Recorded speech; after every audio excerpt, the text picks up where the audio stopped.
Magandang araw mga grade 7. So nandito tayo para talakayin ang most essential learning competency ng quarter 1. Pangalawang linggo na tayo. So ang topic natin ngayon ay solving problems involving sets with the use of a Venn diagram. So ang goal ninyo ngayon ay makapag-solve ng problems involving set with the use of Venn diagram. Noong nakaraang linggo, tinalakay natin ang about sa set, yung definition nito, yung mga related terms regarding dito, at yung apat na operations regarding sets. At doon ay napahapyawan na natin yung Venn diagram. Ngayon ay mas lalo nating bubusisiin ito. Ayan, tara, samahan nyo ako na gamitin ang Venn diagram sa pag-solve ng problems. So eto, makikita nyo na may problem tayo dyan. At meron din tayong mga tanong. So we have 5 questions na sasagutan. At aside sa 5 questions na to related dun sa problem natin, eto, meron tayong i-illustrate using Venn diagram at shade natin yung area ng ating sagot. So, A2, H naman ito. At para malaman ang sagot dito, panoorin natin to. Okay, sagutan natin itong problem na to. So, ito yung problem natin. So, Mr. Reganit had a survey regarding the learner's preferences on accessing the modules. The Venn diagram below shows the result of his survey. So, this is our legend. So, ang U natin, yung pangkalahatan is the universal set. Ang set A natin ay digitized module. So, ito yung bilang ng learners na pumili ng digitized modules.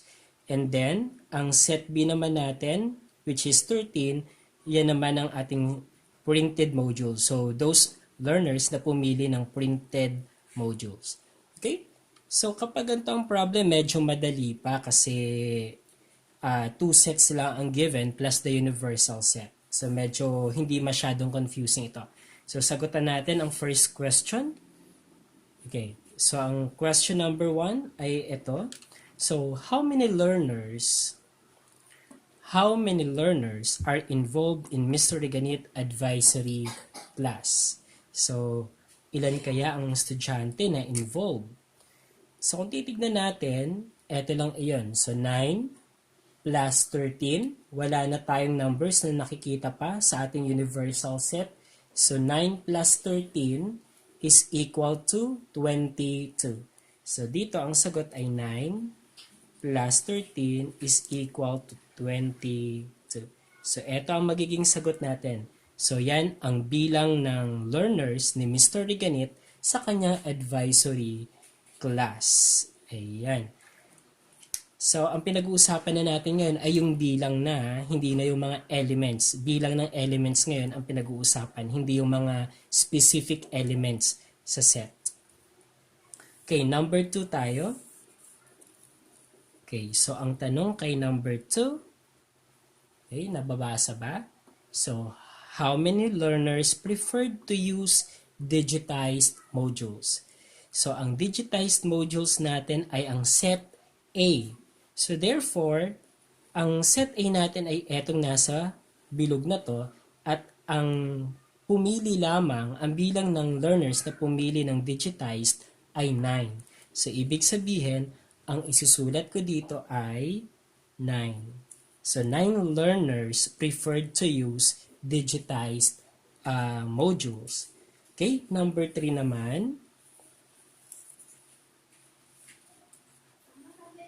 Okay, eto naman ang number 3 natin.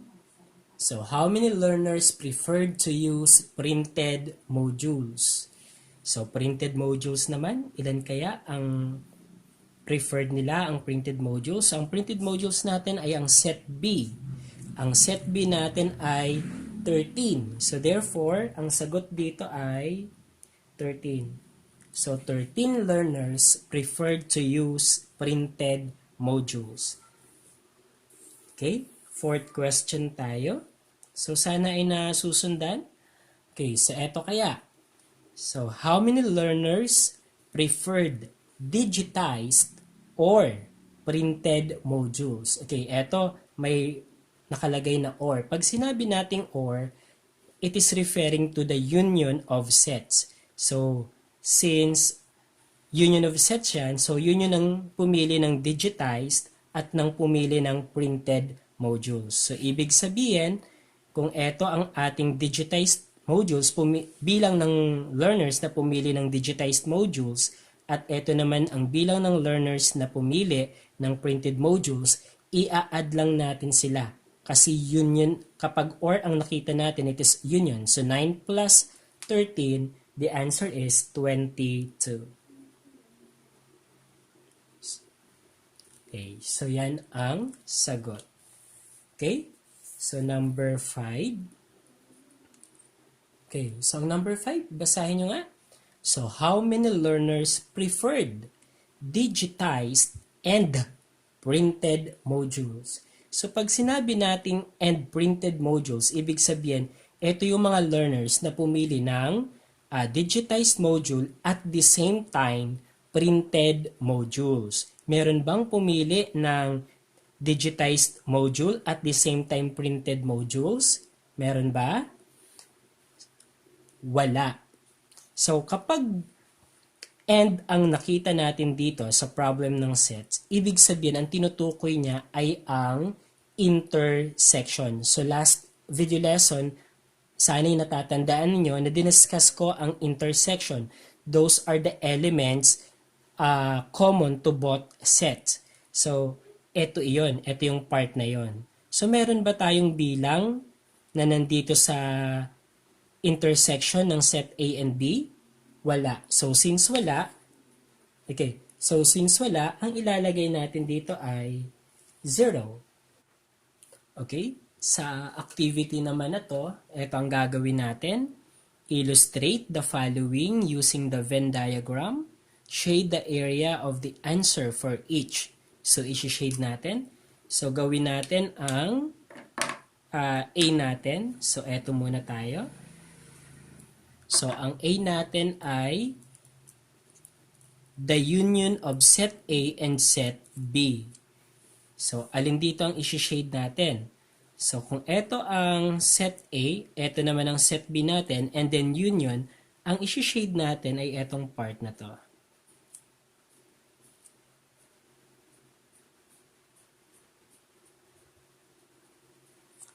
Okay, so yan ang kalalabasan kapag in-illustrate natin and then dapat ay shaded yung ating sagot. Okay, next tayo. So letter B naman. Okay, ang letter B natin ay the complement of the union of set A and set B. So, kung ito ang natin, ang Venn diagram natin, so complement of the union of set A and B, so alin ang shade natin dito? So, kung ito ang union, ang complement niya ay yung hindi kasama ang union ng set A and B. So, dito, ang shade natin ay etong part na to. So, nasa loob ng universal set pero hindi kasama yung union ng hindi kasama ang union of A and B. Okay, so ito ang kalalabasan ng ating letter B na complement of the union of set A and set B. Okay, letter C tayo. Okay, basahin natin. Ang letter C natin ay intersection of set A and set B. So, intersection naman. So, dito sa Venn diagram na to, alin dito ang intersection? So, etong area na to ang intersection ng set A and B. Okay, so yan naman ang intersection ng set A and set B. Okay, letter D. Okay, ang letter D natin ay complement of the intersection of set A and set B. So, ibig sabihin, kukunin natin yung intersection, pero hindi yung intersection ang shade natin kasi complement. So, ibig sabihin, ito ay parte ng universal set, pero hindi kasama yung intersection ng set A and set B natin. So, eto, hindi kasama. So, eto ang ating mga sheshidan.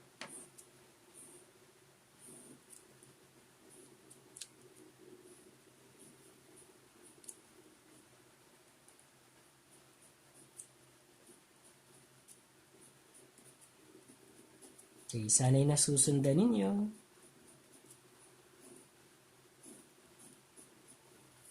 Okay. So, ganyan ang magiging hitsura ng Venn diagram ng complement of the intersection of set A and set B. Okay? Letter E tayo. So, dito na tayo. Letter E. So, paano naman itong letter E natin? Okay. So, ang letter E naman natin ay, so we have the universal set minus the union of set A and set B. So, si universal set daw ay binawasan ng union of set A and set B. So, kung ito ang binawas kay universal set, ano ang matitira? So, ang sheshida natin dyan ay ito. So, parang ito ay equivalent kay complement of the union of set A and set B.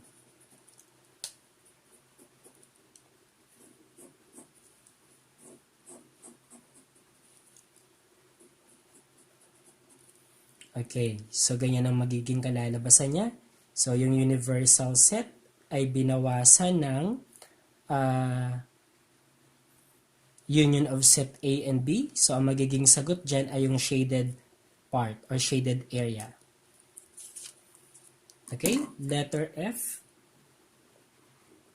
So, ang letter F natin ay universal set minus the set B. So, paano natin ipapakita yan?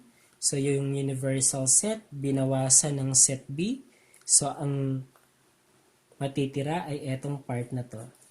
So, eto dapat ang shaded.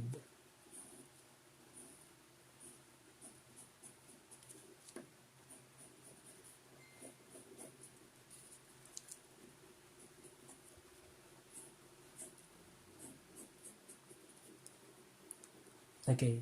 Nasusundan ba? So, ang shaded natin ay yung labas ng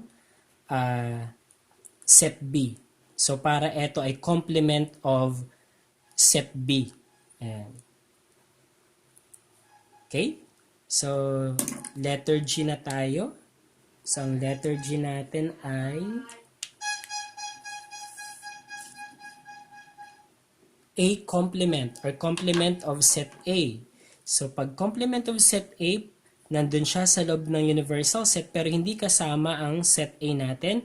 So, ang magiging shaded dapat ay yung labas ng set A.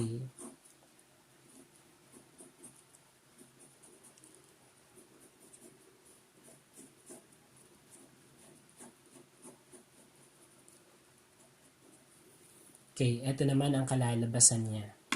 Okay, next, ang ating H, which is the B complement. Okay, ang B complement natin ay ito na. So, equal siya kay union minus B. Ayun. So, etong H natin, saka F natin, ay pareho lang ang magiging hitsura ng Venn diagram niya at yung shaded part niya. Okay? So, sana ay natuto kayo. Ayun, natunghayan natin kapag ang given ay 2 sets. So ngayon naman sa bagong problem natin, 3 sets naman ang pag-uusapan natin plus the universal set. Paano natin sasagutan ang mga problem dito? Ito ang sasagutan natin related doon sa problems na nakita ninyo. So we have 1 to 10 problems. At ito naman ang number 11 to 20 natin. At ito ang number 21 to 27. So, ibig sabihin may 27 tayong problems na or questions na sasagutan sa problem natin ngayon. So, tignan natin kung paano ito nasagot. Panoorin natin to. Okay, next activity naman ay eto, 3 sets ang pinag-uusapan maliban sa universal set. So, this is the problem. Basahin natin. So Mr. Reganit also conducted a survey regarding his learners' preferences on the online platforms that they are capable to use for their synchronous consultation meeting. The result of the survey is shown using the Venn diagram below.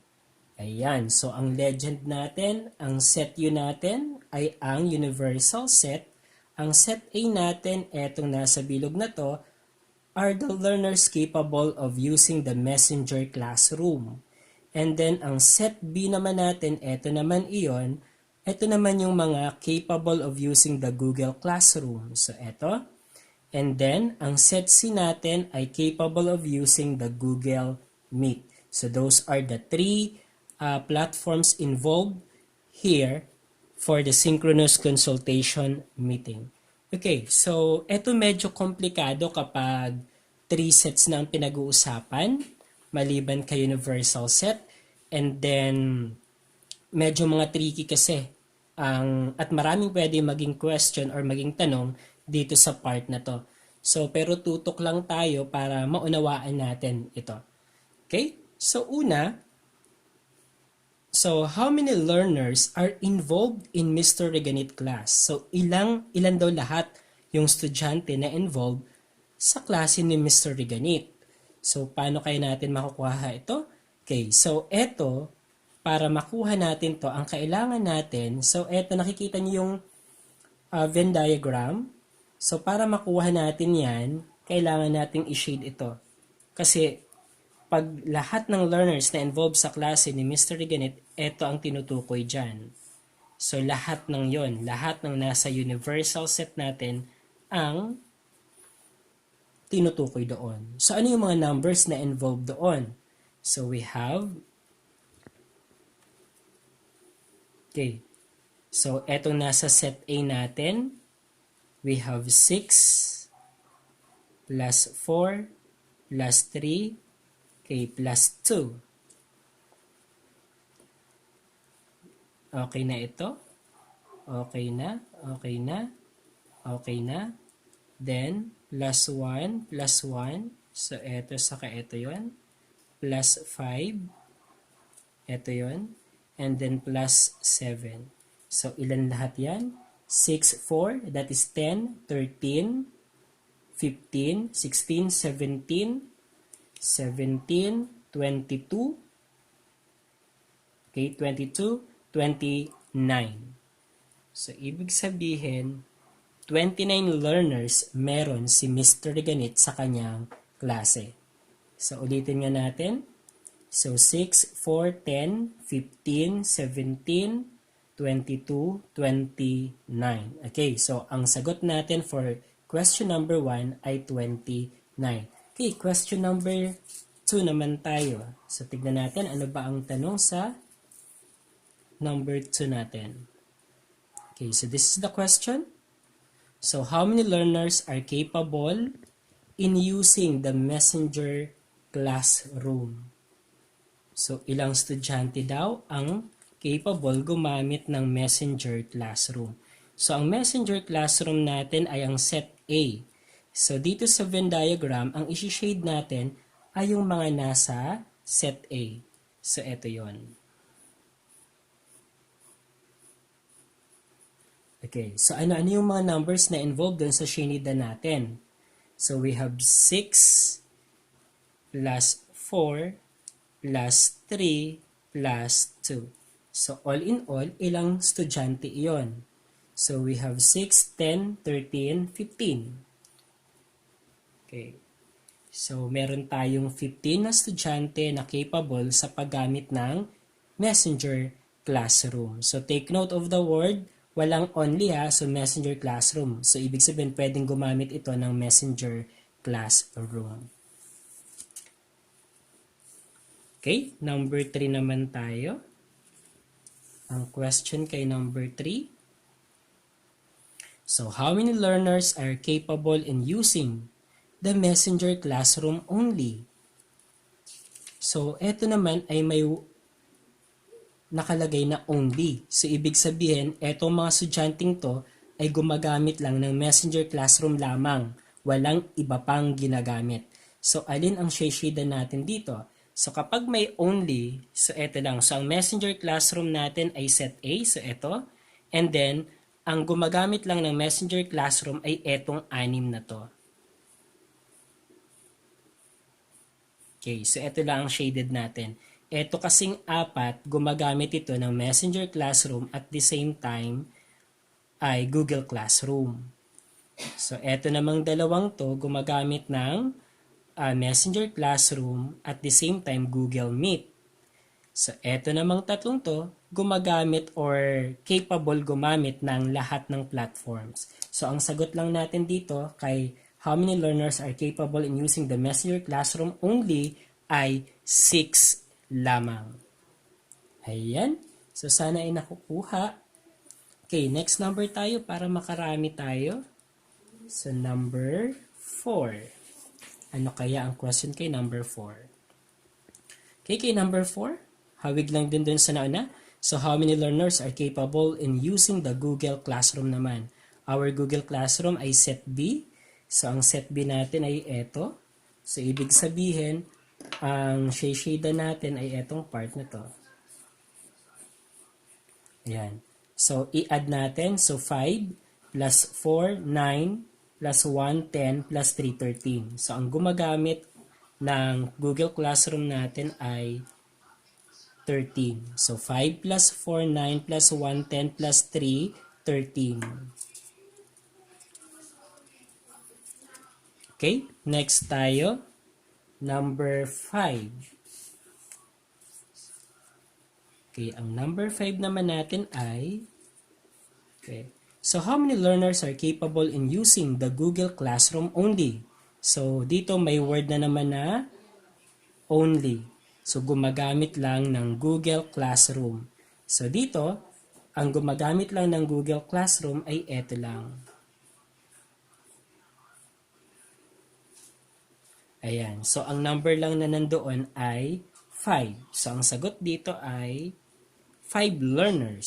So, 5 estudyante lamang ang gumagamit ng Google Classroom only.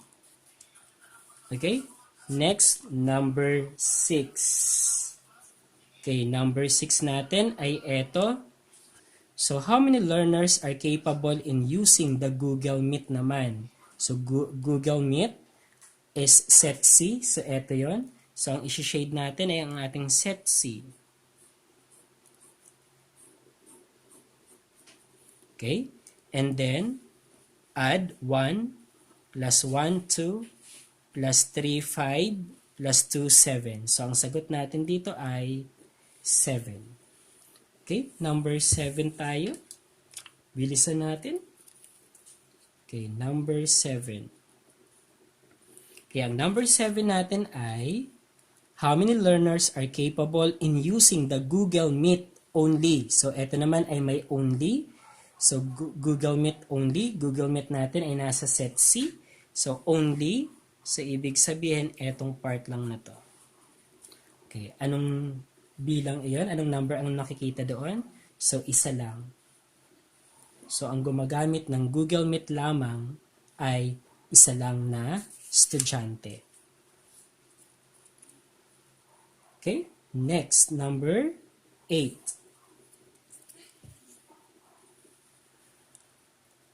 Okay, ang number 8 natin. So, how many learners are capable to use the 3 online platforms stated? So, ilan kaya to? Alin kaya to dito sa Venn diagram natin? So, number of learners capable to use the 3 online platforms. So, ibig sabihin, kaya niyang capable siyang gumamit ng 3 platforms na yon. So, ang magiging sagot dyan ay ito. Okay. Anong number ang nandoon? So, that is 3. So, ibig sabihin, ang sagot dito ay 3. So, 3 estudyante lamang ang capable gumamit ng 3 online platforms na iyon. Okay? Next number, 9.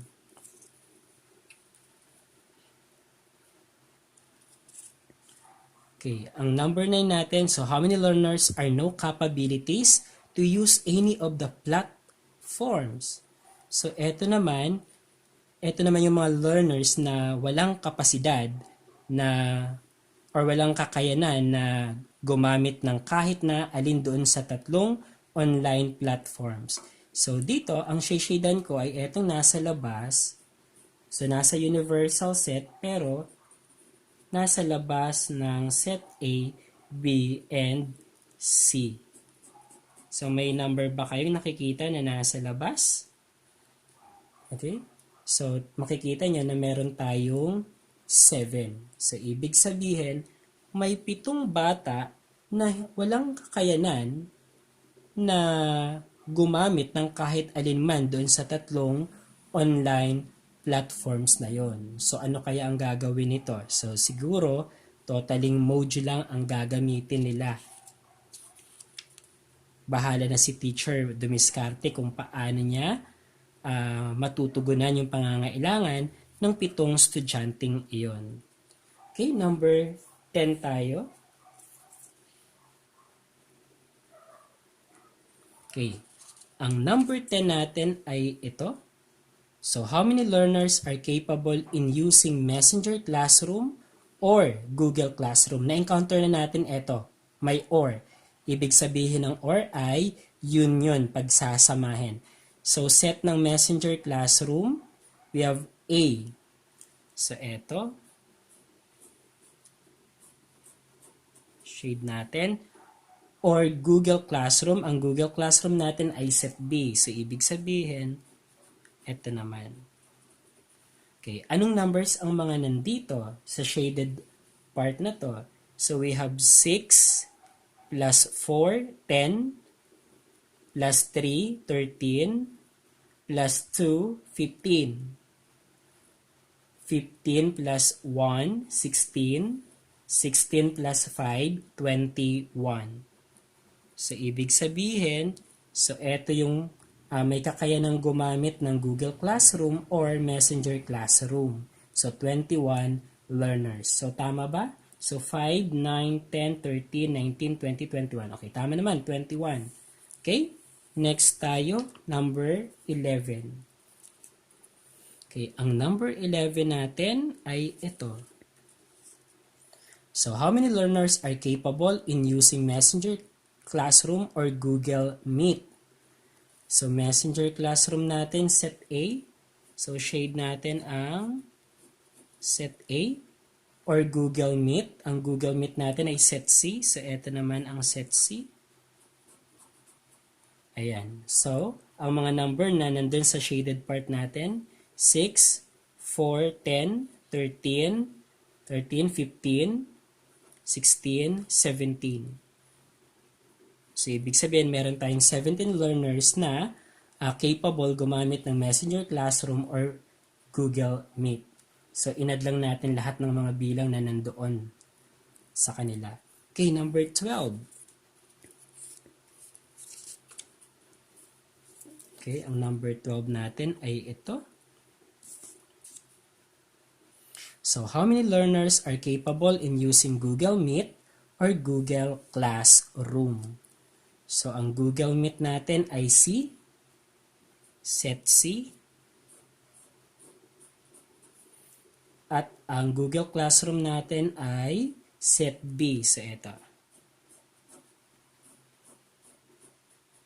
Okay? So, yung mga bilang na nandyan, 5, 4, 9, plus 1, 10, plus 3, 13, plus 2, 15, plus 1, 16. Okay, so may 16 learners tayo. Tama ba? So, we have 5, 4, 9, 10, 11, 12, 13, 14, 15, 16. Okay, tama naman. So, 16 learners are capable in using Google Meet or Google Classroom. Sana ay nakukuha nyo. Okay, number 13 naman tayo. So, question is, how many learners are capable in using Messenger Classroom and Google Classroom? So, ang nakikita natin ay and ang ginamit na word. So, pag sinabing and, intersection ang kukunin natin. Okay, so Messenger Classroom natin ay set A. And then, ang Google Classroom natin ay set B. So, eto. So, ano ang intersection ng set A and B natin? Ito ang kanilang intersection. So, anong number ang nandoon? 4 and 3. So, add natin yan. So, ang sagot ay 7. So, ibig sabihin, 7 learners are capable in using Messenger Classroom and Google Classroom. Ayan. Okay, next number tayo. Okay, so number 14 naman. Okay, so sa number 14, so how many learners are capable in using Messenger Classroom and Google Meet naman? So, and pa rin ang ginamit. So, ang ating Messenger Classroom ay A, ang Google Meet natin ay C. So, ito. So, ang intersection nila, ito. So, ang number na nandoon ay 3 and 2. So, we have 5 learners. Ayan. Okay, next number tayo. 15. Ilan kayang questions to? Pero sana ay natututo kayo, guys. Okay. So, how many learners are capable in using Google Meet and Google Classroom? So, Google Meet natin ay set C at ang Google Classroom naman natin ay set B. So, eto. Intersection ng dalawa since end. So, eto. So, 3 plus 1, 4. So, ang sagot dito ay 4 learners. Okay? Next number, 16. Okay, etong number 16 natin. So, ang question ay, how many learners are capable in using Messenger Classroom but not Google Classroom? So, ang word naman na bago ngayon ay mayroong nakalagay na but not. Okay, so paano kaya to? So, learners are capable in using Messenger Classroom, letter set A. So, ito ang Messenger Classroom natin, but not Google Classroom. Ang Google Classroom natin ay set B. So, ito ang set B natin. So, ibig sabihin, ito lang ang tinutukoy. Okay, so gumagamit ng Messenger Classroom pero hindi gumagamit ng Google Classroom. Okay, 6 plus 2, 8. So, ang sagot dito ay 8. Ayan. 17 tayo. Okay, ang number 17 natin. So, how many learners are capable in using Messenger Classroom but not Google Meet? So, ang Messenger Classroom natin set A but not Google Meet. Okay, ang Google Meet natin ay set C. Ito. So, we have using Messenger Classroom ay set A but not Google Meet ay ito, set C. So, ibig sabihin, ang shaded lang natin ay itong part na to. So, gumagamit ng Messenger Classroom pero hindi ng Google Meet. So, hindi kasama ito. So, 4 plus 6, we have 10. So, 10 learners ang sagot. Okay? Next ay 18. Okay, number 18 na tayo. Out of 27. So, malapit-lapit na. Okay, so ngayon naman, how many learners are capable in using Google Meet but not Google Classroom? So, capable of using Google Meet is the set C but not Google Classroom. Google Classroom is set B. So, ibig sabihin, ito lang. Okay. So, Google Meet but not Google Classroom. So, hindi kasama itong 3 and 1. So, 2 plus 1, 3. So, ang sagot dito ay 3. Ayan. So, 19.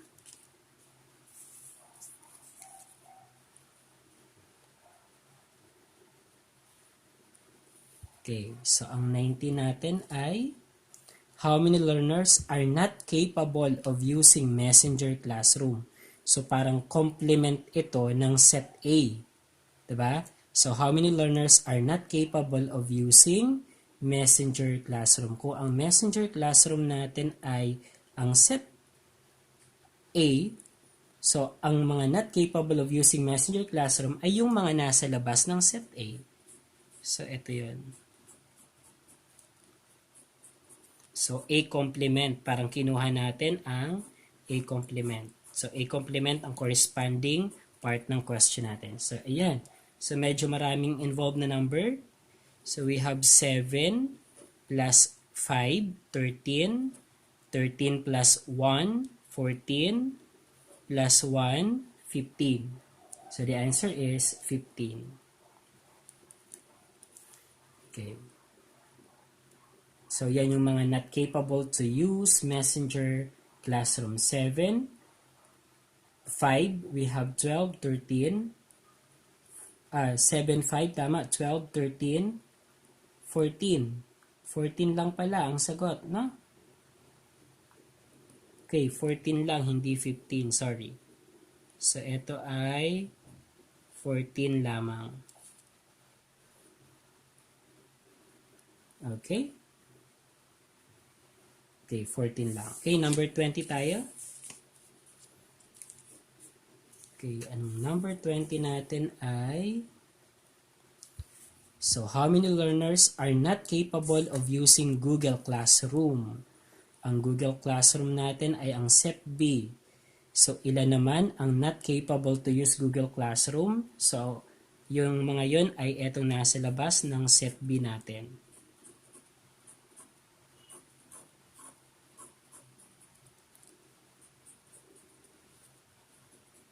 Okay, so ano yung mga number na nandun sa labas ng set B? Complement ng set B, 7 plus 6, 13, 15, 16. So, ang sagot ay 16 learners. Again, 7, 6, 13, plus 2, 15, plus 1, 16. So, the answer is 16. 21. Okay, ang 21 natin. Okay, so how many learners are not capable of using Google Meet? Ang Google Meet natin ay ang set C naman. So, ito. So, not capable of using Google Meet. So, ibig sabihin, complement of set C.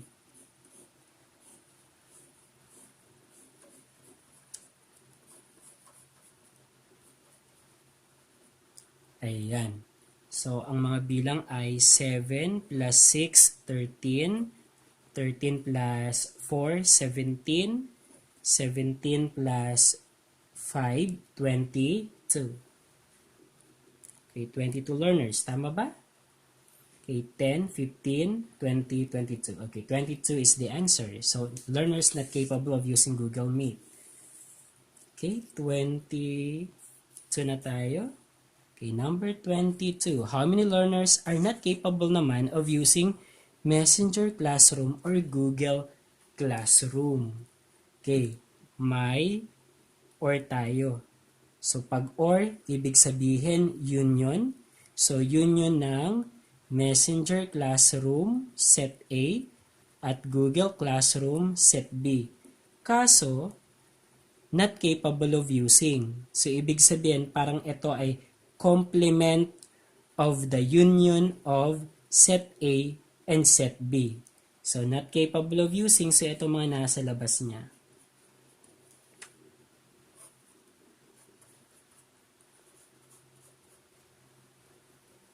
Okay. So, yan ang shaded part dapat. So, bilangin natin ang capable of not using Messenger or Google Classroom. 7 plus 1, we have 8. So, 8 lamang. So, yung 8 lang na yun ang not capable of using Messenger Classroom or Google Classroom. Okay, 23.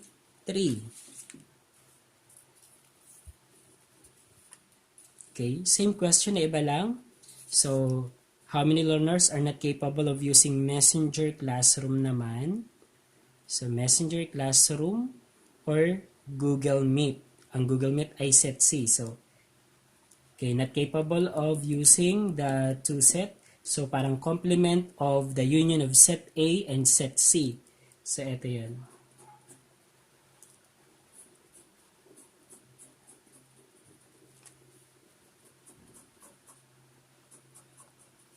Okay, so anong number ang mga nandun sa ano natin? Sa shaded part? 7 plus 5, we have 12. Meron pa ba? Okay, wala na. So, 12. So, the answer here is 12. Okay? So, next, 24 out of 27. Malapit-lapit na. Okay, how many learners naman are not capable of using Google Meet or Google Classroom? So, Google Meet is C, Google Classroom is B. Okay? So, not capable of using the union of the two sets. So, ito yan.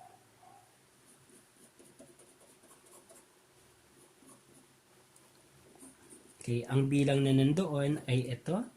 Okay, so, 7 plus 6, the answer is 13. So, 13 learners ang sagot sa number 24. Okay, next, 25.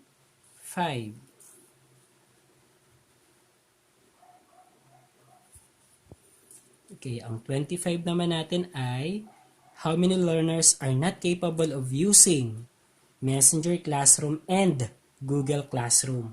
Mapapansin nyo, may and naman. So, dito, complement of the intersection of set A and set B. Ayun. Of the two sets given. Okay? So, una, syempre, kailangan nating malaman yung intersection ng Messenger Classroom at Google Classroom. So, AB, ang intersection niya ay ang 4 and 3. Ayun, 4 and 3. So, ibig sabihin, alin ang mga hindi kasama doon sa 4 and 3 na yun. So, yun ang shishida natin. So, ang shishida natin ay itong part na to.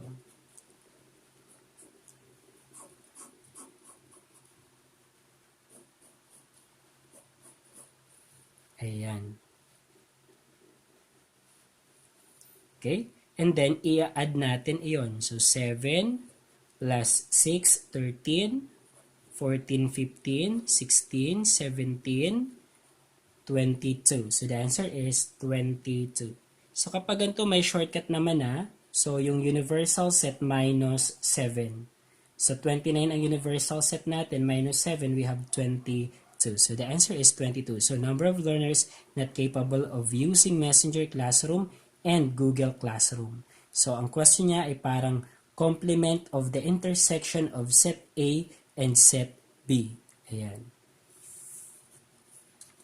Okay, 26. Okay, malapit-lapit na. So, how many learners are not capable of using Messenger Classroom and Google Meet? So, Messenger Classroom set A, Google Meet ay set C. So, intersection ay etong 3 and 2. So, ibig sabihin, ang kukunin natin or bibilangin natin etong mga nasa labas. Ayan. Or, pwede namang gawin natin universal set minus 5. So, we have 29 minus 5. We have 24. So, tignan nyo natin kung 24. Tama ba? 29 minus 5, 24. Okay, so 24. We have 7 plus 6, 13. 13 plus 4, 17. 18, 19, plus 5, 24. So, tama naman, 24. Ayan. So, pwede niyong gawin iyon. Okay, last number tayo. Matatapos na. Okay. So, how many learners are not capable of using Google Meet and Google Classroom? So, Google Meet natin ay set C, Google Classroom natin ay set B, intersection nila ay 3 and 1. So, ibig sabihin, not capable. So, etong part na to.